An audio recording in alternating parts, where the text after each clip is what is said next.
everybody.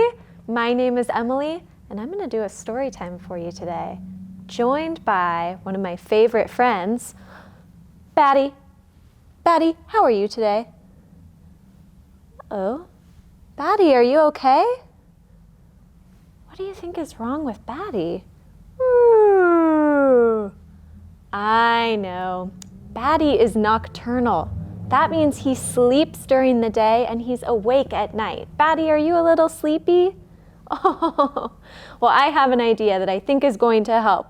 Maybe we should read Batty some bedtime stories. Would you like to read a bedtime story to Batty with me? All right. Batty, are you ready to listen to a story?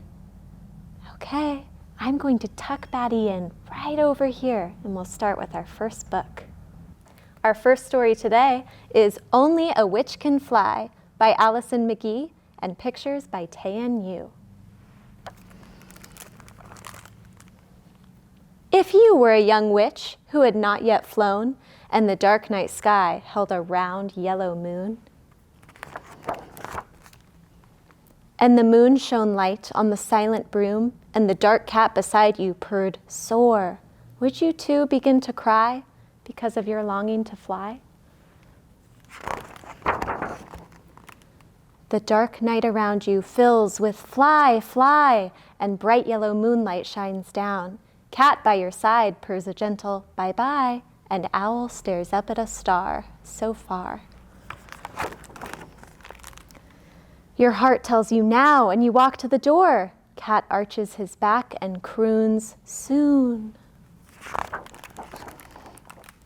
You stroke, dear cat, and slip from your home in the woods by the fire. Cauldron and hat, brown velvet bat, the too small robe you once wore. Far above are the stars you love, singing their faraway tune. But black cat beside you hums, poor you. Poor, poor. How awful it is not to fly in the sky, with the moon and the stars so high and the smoke rising up like a plume. Black cat beside you cries, look at the star, and brown velvet bat's echoes sigh. You pick up the broom and you turn to the moon and you count 1, 2, 3, 4, and into the sky you soar. Black cat arches and sings, higher, high, and the dark hearth below is gone. Above you the night birds circle and croon. Did you ever know you could fly so high? The top of the sky is so far, so far. The moon trails fire through a reservoir, and you are earthbound no more. Who could have known it was such a big sky? Bat and owl below wave bye-bye, and cat calls a velvet song to the moon. And you have flown, you have flown. Hold tight to your broom and float past the stars and turn to the heavens and soar, for only a witch can fly past the moon. Only a witch can fly. All right, my friends, we have a little bit of a different story right now. Are you ready to see it?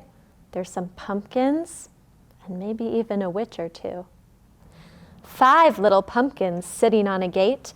The first one said, oh my, it's getting late. The second one said, there are witches in the air. The third one said, but we don't care. The fourth one said, let's run and run. The fifth one said, it's Halloween fun. Then whoosh went the wind and out went the lights, and 5 little pumpkins rolled out of sight. Our second story today is called Night Animals by Gianna Marino.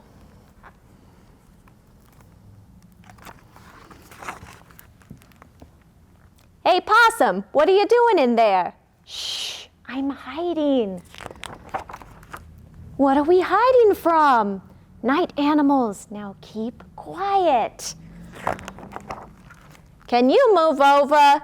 Let's find somewhere else.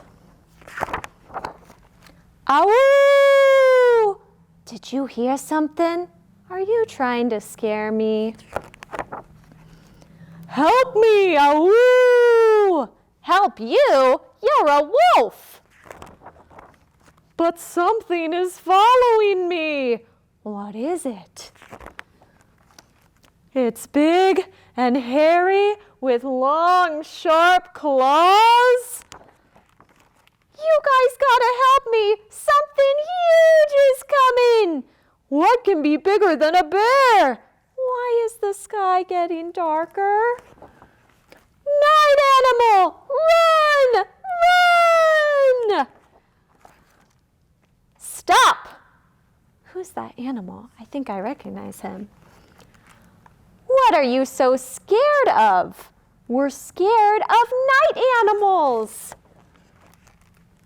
But you are night animals. Oh!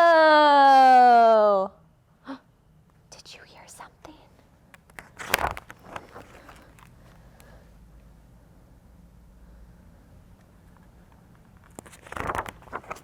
Run! Run! Run! Hoo, hoo, hoo. The end. Those night animals were pretty silly, huh?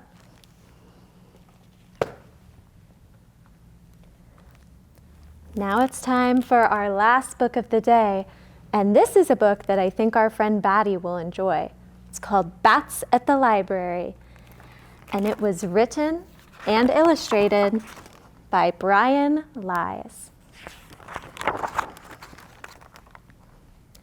Another inky evening's here. The air is cool and calm and clear. We've feasted, fluttered, swooped, and soared, and yet we're still a little bored. All this sameness leaves us blue and makes us ache for something new. Then word spreads quickly from afar. A window has been left ajar. Can it be true? Oh, can it be? Yes! Bat night at the library. The sky is lively as we race together toward our favorite place. Eager wings beat autumn air. Look, that's it. We're almost there. Then squeeze together, wing to wing, we rocket through the opening. We've waited for this night all year, but this is it, at last. We're here.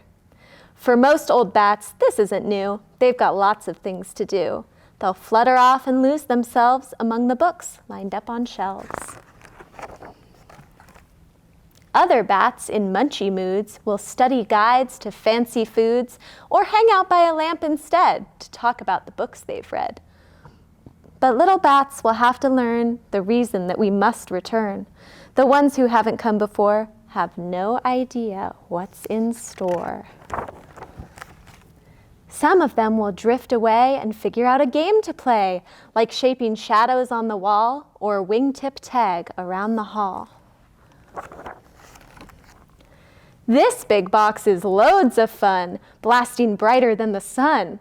Instead of copying books from shelves, we can duplicate ourselves. Doesn't matter where you look, there's nothing like a pop-up book. The water fountain's nice and cool and makes a splendid swimming pool. I have to stop here. These bats are not behaving very well at the library. Please keep it down. You must behave. The library is not your cave. It's hard to settle down and read when life flits by at dizzy speed, but story time is just the thing to rest a play-exhausted wing. And if we listen, we will hear some distant voices drawing near. Louder, louder, louder still, they coax and pull us in until everyone, old bat or pup, has been completely swallowed up and lives inside a book instead of simply hearing something read.